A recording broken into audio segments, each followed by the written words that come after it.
அவை உறுப்பினர் கனிமொழி அவர்கள் கூறினார், இத்தனை அதிக தமிழ் அகதிகள் வந்திருக்கிறார்களே, இவர்கள் தொடர்பாக பாரத அரசின் கொள்கை என்ன? அருமையான கேள்வி இது. மேதகையா என்னுடைய இதயமும் கூட அந்த அகதிகளுக்கு அவருக்கு வலிக்கும் அதே அளவுக்கு ஆழமாக வலிக்கிறது. உங்களுடைய கொள்கை என்ன என்று அவர் வினவி இருக்கிறார். நான் கொள்கையை கூறுகிறேன். 1986 பாரத அரசின் கொள்கை, அதோடு நீங்கள் 10 ஆண்டுகள் யூபிஏ அரசில் இருந்தீர்களே, அப்போது உங்கள் கொள்கை என்னவாக இருந்ததோ அதுவேதான் எங்களுடைய கொள்கையும்.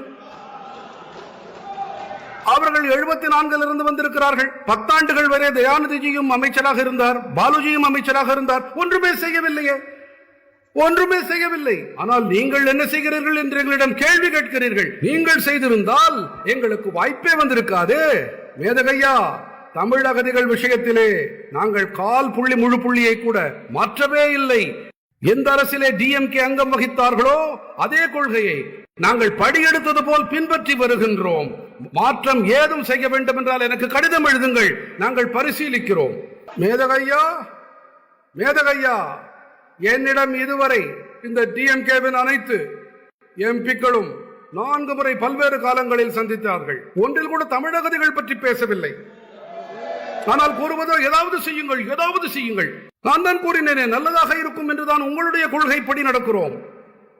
நீங்கள் எழுதி கொடுத்தால் நாங்கள் பரிசீலிப்போம்.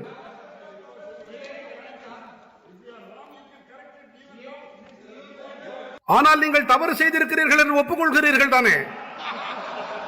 நீங்கள் தவறு செய்து விட்டீர்கள் என்பதை ஒப்புக்கொள்வது நல்ல விஷயம் தானே?